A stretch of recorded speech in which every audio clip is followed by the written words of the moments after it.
যদিও অসম্ভব, তারপরেও বারবার একই দোয়াকে চাওয়া, এটা কবুলিয়তের নিশানি নয় তো আর কি? এতটা সময় চলে যাওয়ার পরও তোমার মন একই দোয়া চেয়ে ক্লান্ত হচ্ছে না, তো এটা কবুলিয়তের নিশানি নয় তো আর কি?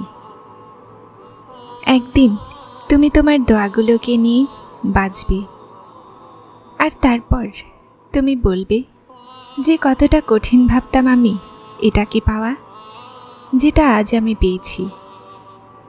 তারপর তুমি এটা ভেবে শুকরিয়া করবে যে তুমি আল্লাহর কাছে চাওয়া ছাড়োনি। যদি ছেড়ে দিতে তো কি হতো তোমার? যদি তুমি ছেড়ে দিতে তো দেখতে পেতে কি এই মজেজা?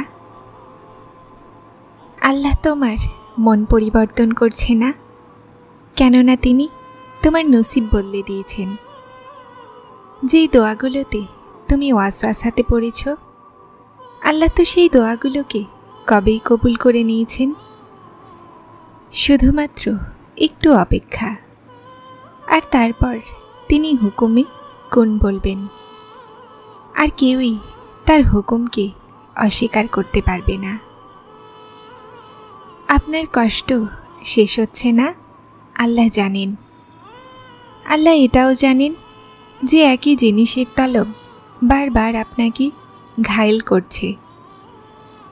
আপনার নীরবতার পিছনে সবর সম্পর্কে আল্লাহ ভালোই জানেন।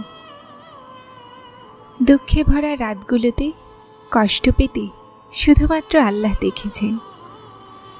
তাহলে আপনার জন্য কি এটা যথেষ্ট নয়? আল্লাহ বলেন, সবর করো। আল্লাহ তোমাকে দেখছেন এবং শুনছেন। সবার কাহিনী আল্লাহর হাতে আছে, তারপর চিন্তা কিসের? সেই যিনি পাখিদেরকে বাতাসে ভাসিয়ে রাখেন, তিনিই আপনার ভবিষ্যৎকেও ধরে নেবেন। এটার জিম্মাও তিনিই নিয়ে নেবেন। দোয়াগুলোকে আল্লাহ সবচেয়ে শক্তিশালী ইখতিয়ার দিয়েছেন, যে দোয়াগুলো খারাপকে ভালোতে বদলাতে পারে।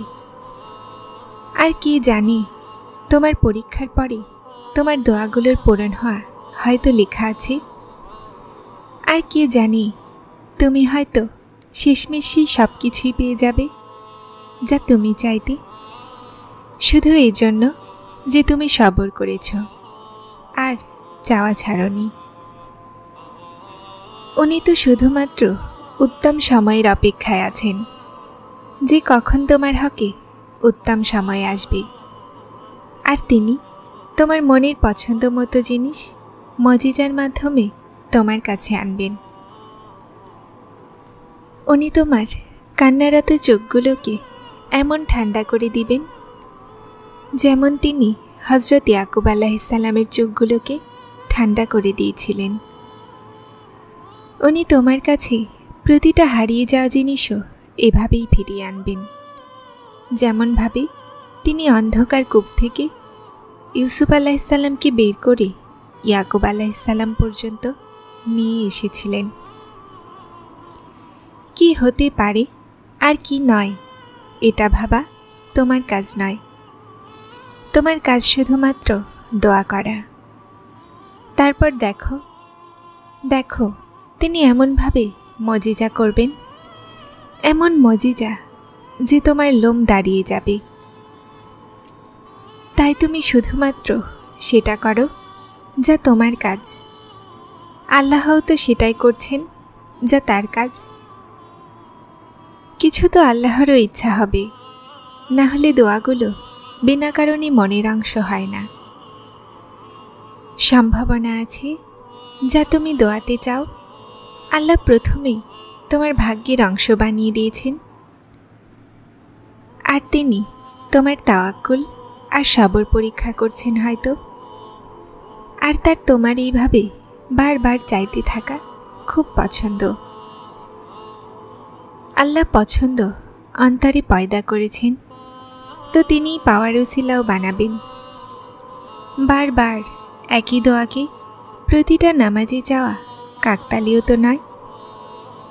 বিশ্বাস রাখো, আল্লাহ যখন মন থেকে বের না করছেন, তো তারপর সেই দোয়ার পূরণ হওয়াও তোমার নসিবে লেখা হয়ে গেছে। এখন তিনি কখন কিভাবে পূরণ করবেন, এটা রবের ফয়সালার উপরে ছেড়ে শান্তিতে থাকো। উনি তোমাকে দোয়ার শক্তি আর সবরের সান্ত্বনা তখনই দেন যখন তিনি তোমার উপরে রাজি হন। আর যখন তিনি রাজি হন না, তো তোমার প্রতিটা ইচ্ছাতে হুকুমে কোন বলে দেন। আর যখন আল্লাহ তোমার মন থেকে কোনো জিনিসের খেয়াল না বের করেন, তো তিনি সেই জিনিসকেই তোমার বাস্তবতা বানিয়ে দেন। দোয়া চাইতে গিয়ে কবুল হওয়া অথবা না হওয়ার সন্দেহ মনে রাখতে নেই। যে জানি না এই দোয়া কবুল হবেও কি না, যে জানি না এই জিনিস আমি পাবও কি না, যে জানি না যে এই কাজ সম্ভব হবেও কি না, এই সমস্ত চিন্তা তো তোমার সত্তার। আল্লাহর সত্তা তো এর চেয়ে অনেক গুণ উত্তম। উনি তো মজিজার বাদশাহ। উনি যখন চান পরিস্থিতি বদলাতে পারেন, উনি যখন চান মন বদলাতে পারেন, উনি যখন চান না পাওয়া জিনিস দিতে পারেন, উনি যখন চান নসিব বদলাতে পারেন। আল্লাহ সে সব কিছু করতে পারে যা তুমি করতে পারো না। তো যার সত্তা অসীম, তার কাছে সীমিত দোয়া কেন? নিজের আমল দেখে নয়, তার শান দেখে যাও। আল্লাহ সে সব কিছু করতে পারে যা তুমি করতে পারো না। তো যার সত্তা অসীম, তার কাছে সীমিত দোয়া কেন? যিনি তোমাকে বানিয়েছেন তার চেয়ে উত্তম তোমাকে কেউই বুঝতে পারবে না। আর মনে রাখো, দুনিয়াতে এমন কিছুই নেই যা আমাদের রব করতে পারে না। দুনিয়াতে এমন কোনোই জখম নেই যেটাকে আল্লাহ সারাতে না পারে। আমরা যে জিনিস চাই না আল্লাহ তাআলার কাছে, সেটা আল্লাহ প্রথম থেকেই জানেন।